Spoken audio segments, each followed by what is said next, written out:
Bom, então, estamos reunidos hoje para comentar a lição Desenvolver o hábito de notar.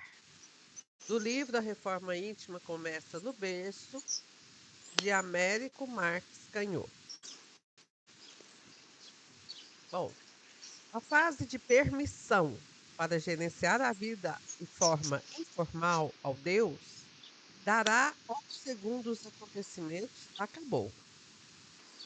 A fase atual é de aceleração do fluxo das experiências que hoje são múltiplas e simultâneas. O foco de nossa atenção ou consciência é deslocado o tempo todo de uma ocorrência a outra. Quem se recusa a desenvolver um sistema ou anotar ou documentar o que percebe, de criar metas de curto, médio e longo prazo e desenvolver estratégias de mudanças quando os resultados são insatisfatórios, vai nadar, nadar e morrer na praia. Isto não é simples teoria, é a realidade. Basta observar o número crescente de pessoas que não conseguem acabar o que começaram e nem criar nada de novo. Eu acho que antigamente a gente levava uma vida mais tranquila, mas hoje está muito acelerada as coisas, né? Então, muitas vezes a gente tem um problema para resolver e não é só uns problemas a resolver. Eles vêm em conjunto e às vezes até simultaneamente, concomitantemente, né? Então, a gente tem que observar o fluxo que está acontecendo, as pessoas que estão ao nosso redor, principalmente dentro de nossa casa. Ver como que cada uma participa e como que cada uma deve participar. Porque essa fase, está falando, né, da forma informal, tranquila, segundo os acontecimentos, né? Acabou, porque agora a nossa fase é de aceleração. Por isso que o Evangelho nos chama de trabalhadores de última hora. Estamos nos últimos tempos de provas e expiações, né? E mais fácil para a gente desenvolver estratégias de mudanças, né? É a gente anotar ou documentar o que a gente for percebendo para criar metas a partir daquilo que a gente tem de concreto, né? E não metas ilusórias. Eu vou esperar, por exemplo, que meu filho participe junto de mim numa obra de caridade. Mas eu sei que ele trabalha, ele está na idade, precisa trabalhar, né? Ele trabalha e estuda. Qual que é o horário que ele pode me ajudar? Na folga dele? Como ele estuda, na folga dele, ele tem que fazer trabalhos da escola. Então ele quer descansar. Aí como que eu faço? Né? Eu comento com ele das minhas obras, pergunto se ele tem alguma opinião para melhorar. E assim ele se envolve naquilo que pode, né? E se interessa. O dia que ele puder, ele ajuda. Às vezes ele vai lá no guarda-roupa dele e fala assim, hoje eu resolvi fazer uma limpeza. Então ele já tira aquelas peças de boa qualidade e que ele não usa já há algum tempo e doa. Às vezes ele tira 5 calças, 10 camisetas, porque ele tem bastante, né? Trabalha, parece que é para comprar roupa. Ontem eu participei de uma palestra e é mais ou menos essa tônica aí, de que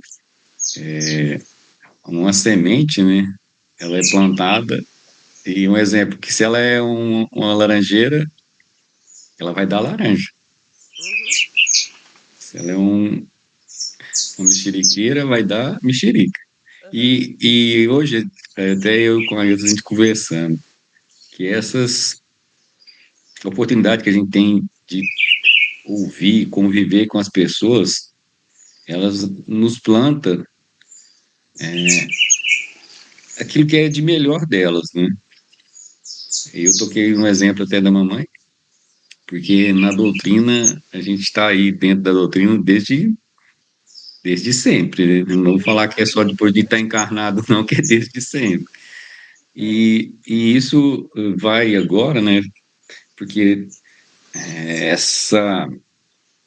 esse ciclo, né, que está encerrando, né, daqui um ano, 50 anos, que seja, né, dessa prova e expiações, faz com que a gente fortaleça esse laço, né, tanto com eles nos auxiliando e a gente botando em sintonia, porque essa coisa assim dos filhos, né, igual você deu seu exemplo, a gente não necessariamente eles precisam estar engajado na nossa tarefa, né? Porque eles têm o tempo deles. Agora eles nós estão temos na o questão. nosso, né? E parece que o nosso é agora, É, tardiamente. uhum. É, faz com que a gente só dá essa chispa para eles, né? Ó, o caminho, assim, a direção é essa. Você vai no seu caminho, né? Uhum, E igual a gente teve esse exemplo, essa sementinha aí que com essa convivência dos nossos pais e nos auxilia nessas decisões agora, né? Nesse momento, não perder tempo e, se possível, fazer igual tá na lição, né? Anotar, porque a gente é falho. Daqui a pouco pensar, por que que eu não fiz daquele jeito? Mas eu uhum. não tenho a memória de ficar ali plantado o tempo todo o pensamento naquilo, que o pensamento ele tá aqui, de repente a gente sai um pouquinho, já vai pensar nas outras coisas, é muita informação, é muita tarefa, né, do dia a dia É, para a gente estar o tempo todo ligado no que é o propósito mesmo, né? Porque tem momento que a gente vai pelas obrigações e aquilo vira um hábito, né? Que não é o certo. Tem que ser vivenciado, né? Tem que ser vivido ali, estando presente naquela atividade, né? exatamente. Ei, Neuza. Eu estou pensando aqui, assim, na forma, me colocando, né? Porque eu sou muito indisciplinada, né? Tem hora que eu estou muito engajada num assunto, querendo fazer e me perco. Então, é assim, mesmo que eu anote, eu deixo anotado. Eu olho pensando que aquilo ali vai se resolver de forma de osmose, né? Parte da anotação para mim. Pois é. As atuações, as atitudes estão ainda aquém. Mas Eu, tudo é enquanto. possível. Mas assim, eu acho que tem hora que falta um estímulo, né? Mas enquanto eu e o Henrique estávamos juntos, né, a gente procurava fazer mais, né? Porque É aí porque era eu criança e costuma ele, ser muito cobradora, né? e às vezes a gente tava assim, andando na rua, via aqueles monte de papelão, a gente ia lá, catava o papelão e levava para casa Doar. espírita que a gente estava Aham. trabalhando para ajudar, porque era uma forma que a gente tinha, né? É. Então, assim, eu vi de uma forma bem intensa nessa fase da educação do Henrique. Sabia que ele era uma criança muito caridosa, que ele dava o que ele tinha. Tanto que eu tinha que comprar muitas borrachas, lápis. Aham. E, então, assim, isso já vem, né, do ser humano, né, aquela característica. E quando a gente tá olhando para os filhos, a gente vai vendo as diferenças entre um e outro, né? Uhum. E que até uma colega estava falando, eu tenho 2 filhos. Eu posso entregar para ele as tarefas e eu estou tranquila. O outro eu já sei que não vai fazer. Então é aí que está, né, a forma de estar desenvolvendo o hábito de notar a característica de cada um e da partir daí saber trabalhar, né? É, porque eu não vou cobrar um filho ser igual ao outro, eu não posso, Uhum. né? Eu tenho, com a minha pequenez de entendimento, procurar quem me ajude, livros que me ajudem a entender um pouquinho daquela personalidade de não fazer. Porque às vezes ele é um artista, né? Ele pensa de outra forma. Ele não trabalha mecanicamente como a gente, né? E muitas vezes a gente não entende. Aí o que vem? Esse filho meu é muito safado, é muito travado. E às vezes ele é um gênio naquilo que ele sabe. Aí precisa ajudar a despertar. E mesmo que a gente não saiba, vamos procurar saber.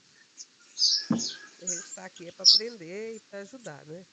Sim, muito para aprender. Exatamente. Seguir.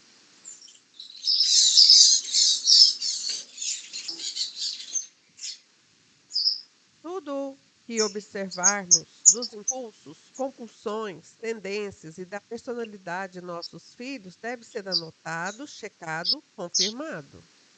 As consequências esperadas na forma de problemas futuros a respeito de tudo que foi observado devem ser analisadas para que as possíveis soluções se antecipem aos problemas. Olha, se eu observo que eu tenho um filho que tem tendência de não assumir a sua culpa, né? Ou que ele tem tendência de fazer pequenos furtos na bolsa do pai, na carteira na bolsa da mãe, na carteira do pai, né? Então isso é um problema que eu tenho que estar atento, muito atento, e procurar ensinar ele a dar valor, que aquele que ele está tirando da gente, ele está tirando da família, inclusive dele. Que ele tem que trabalhar, ele tem que conquistar o que é dele. Como? Fazendo ele fazer pequenas tarefas para ganhar o seu dinheiro, né? E às vezes não é bom fazer essas pequenas tarefas dentro de casa, que ele vai achar que tudo que ele faz em casa ele merece receber. Mas às vezes a gente tem um conhecido no mercadinho, meu filho pode trabalhar aqui umas 2 horas por dia para varrer, limpar, não sei o quê.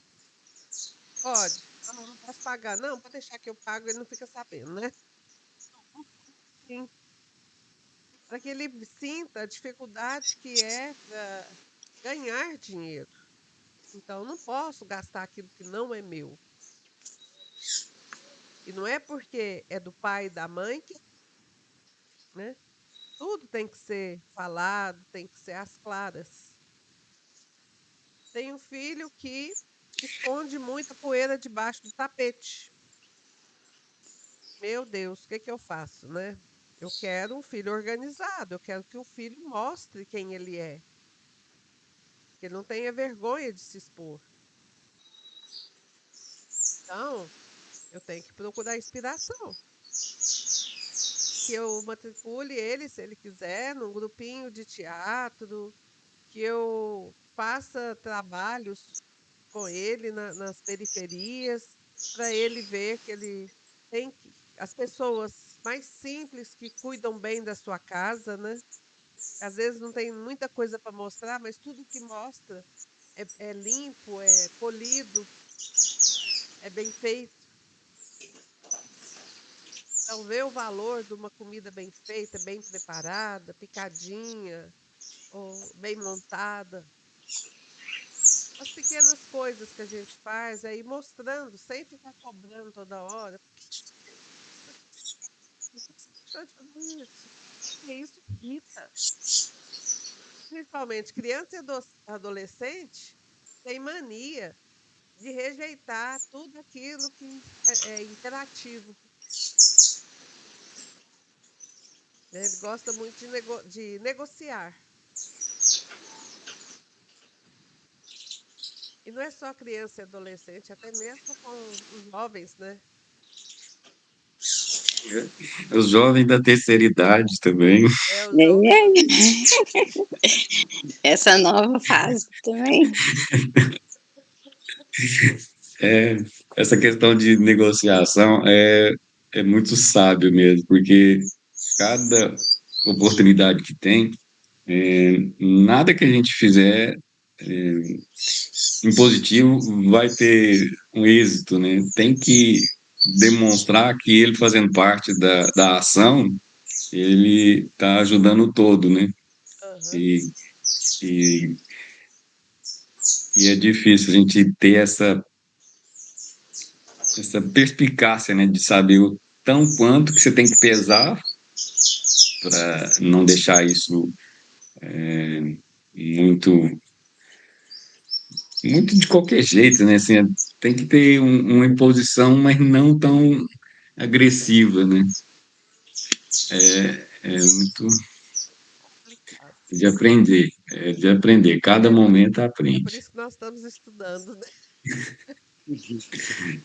Eu falando da terceira idade, é porque agora a gente está numa situação assim, que os meninos já tá, não tão, tem lógico que tem que ter esse olhar, esse cuidado, mas esses jovens de terceira idade dá trabalho, porque quer aventurar. E são E, teimosos. e já não tem a mesma força, a mesma Firmeza. agilidade É, de anos atrás. E quando machuca, machuca mais grave do que um que está engatinhando. exatamente.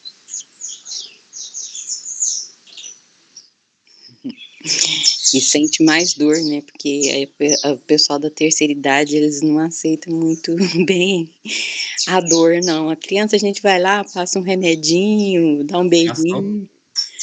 Agora, Só para dar um beijinho, tá, sarou, sarou. Sarou. Agora acredita aí, sarou. Agora da terceira idade, eles gritam mais. é, Eneio. E o tempo de recuperação também já é mais lento, né, para ele. Não é aquela explosão de células novas e jovens que cura rapidinho. Tem que ter um outro processo para cura. Só que eles não, alguns, né? Ainda se veem muito jovens e arriscam muito. E passam perigos, né?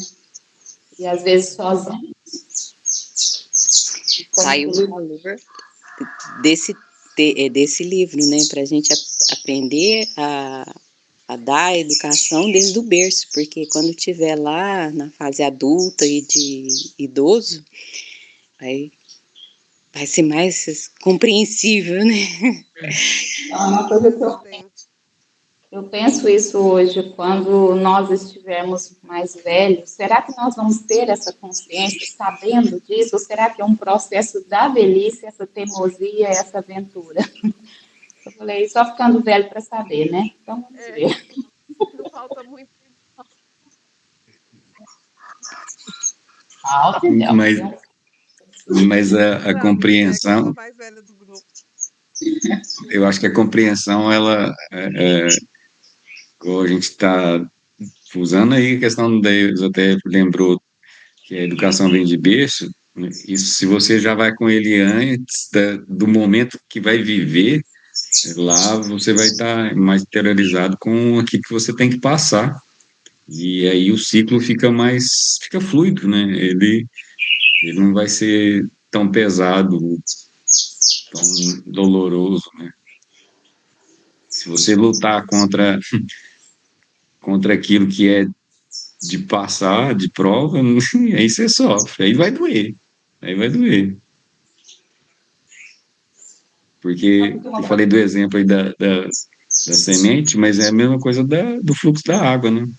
Toda nascente, ela nasce no alto de uma colina, segue para um rio, não, para um riacho, para um rio e vai dar onde? Vai dar no mar. A gente quer seguir esse fluxo e chegar no mar, que é estar junto de todos lá que estão em um lugar melhor do que esse aqui de provas e expiações. E não dá abraçada contra a correnteza, para onde vai? Só vai cansar, vai pro mar do mesmo jeito. Uhum. Você chegar lá exausto. Mas chega. Depois descansa. Bom, continuando. Falar, falamos até pelos cotovelos. Nem costumamos muito analisar o que vamos falar. Já escrever é diferente. Temos receios de que vai ficar registrado, do que vai ficar registrado. O receio de anotar o que percebemos de inadequado no conjunto dos impulsos, tendências e da personalidade, tanto de nossos filhos quanto da nossa, justifica-se pelo medo de não sermos compreendidos mais tarde ou de receber críticas de volta. Eliminar esse medo é muito fácil, desde que se cumpra um requisito básico. A criança não está sendo julgada, censurada ou criticada. A intenção única que deve nortear a tarefa é a de ajudar aquele espírito a se libertar de antigas características, cujos frutos podem ser antecipados, como dor e sofrer. Então, falar, falar, falar. Às vezes a gente fala até pelos cotovelos, né? Tem gente que fala assim, a gente também pode correr esse risco. Não adianta, porque é muito cansativo ficar ouvindo esse falatório. Então, é por isso que anotar é importante, porque a gente filtra as palavras que a gente vai escrever. A gente não escreve tanto quanto a gente fala. A gente pensa no que vai escrever. E muitas vezes a gente não pensa no que vai falar, né? Então já é uma coisa mais positiva. E às vezes a gente não quer escrever porque a gente tem receio do que o outro vai ler, vai pensar o que da gente. Então, ao invés de escrever somente das pessoas da família, escreva primeiro sobre a gente, sobre nossos erros, para nos expor. Não precisa apontar o erro do outro. Se for uma criancinha, às vezes até pode, né? Porque ela não tem ainda discernimento do que ela está fazendo de errado. Ela não tem as leis morais ainda muito nítidas. Mas se for uma adolescente, ele sabe. Então, pôr alguns questionamentos, né? Será que eu estou fazendo bem tal coisa? As tarefas da casa? Será que eu estou fazendo bem as tarefas de minha responsabilidade?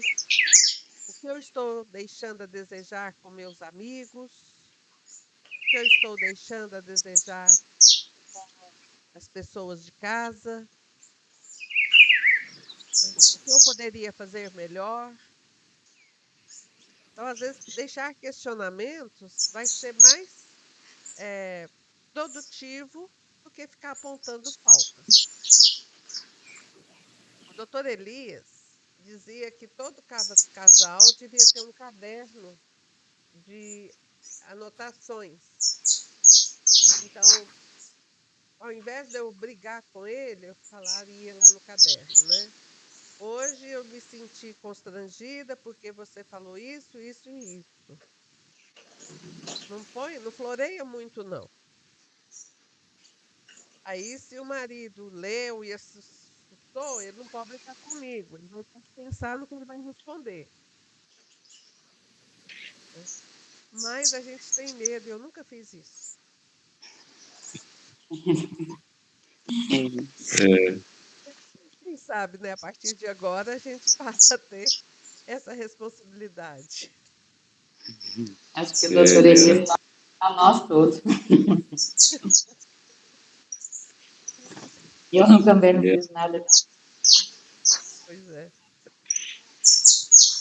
era fantástico nessas questões, assim, ele, com poucas palavras, botava a gente pensar e, como diz, queimar a mufa mesmo para ver o que é que você tinha que alterar nas suas atitudes, né?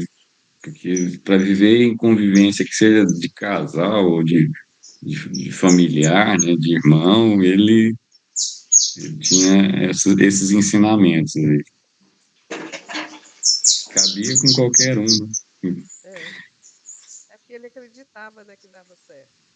É, E como cientista, médico cientista, né, uhum, sabia que funcionava. Nós, pacientes medrosos, do que os outros vão pensar que vai dar certo. Até covardes, né? Porque Covardes, covardes mesmo. não queria escrever para não se expor, né? Aham. uhum, E Mas aí a assim, doença se instala, né? eu é, escrevi muito. De vez em quando eu acho algumas escritas minhas, eu falo, nossa, como eu pensava assim. Mas era só para mim, não era para mostrar para ninguém, não. É, escrever, falar é um sozinho. diário, né?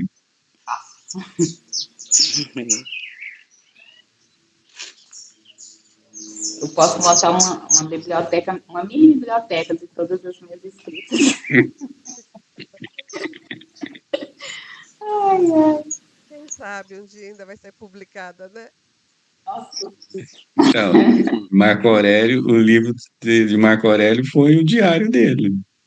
E tem muito ensinamento ali. Verdade. Vamos passar para frente. Exatamente.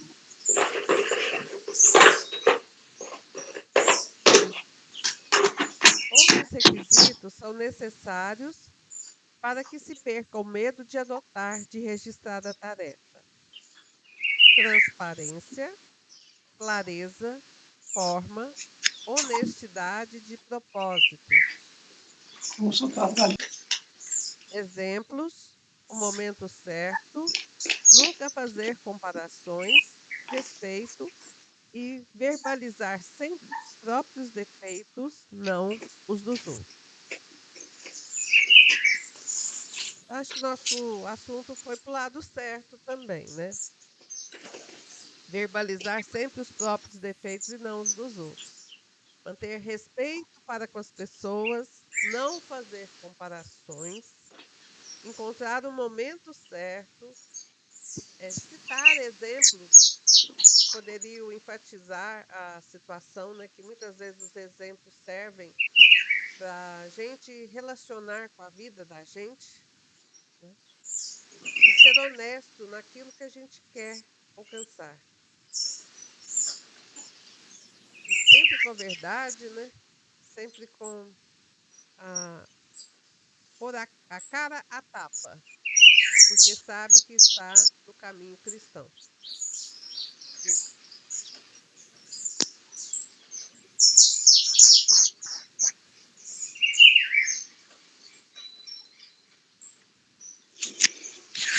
Temos que refletir.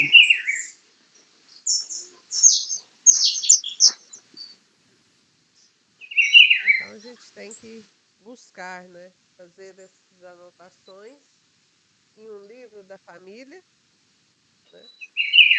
Para podermos ter mais sucesso.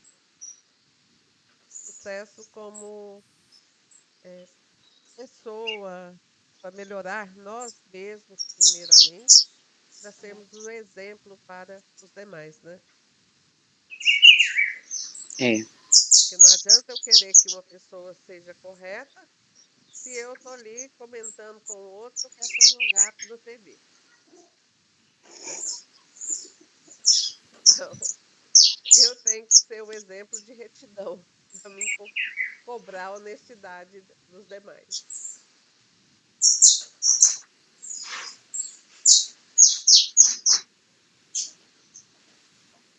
Isso mesmo. Então, chegamos ao fim de mais um texto e até a próxima semana, gente. Muito obrigada pela Mais. participação. Fiquem todos com Deus. Amém. Deus Com Deus abençoe. também. Que seja. Tchau, tchau. Bom fim de tarde. Isso. A Bom todos. fim de tarde a todos nós. Todos que estão ouvindo, né? Que ouvirão esse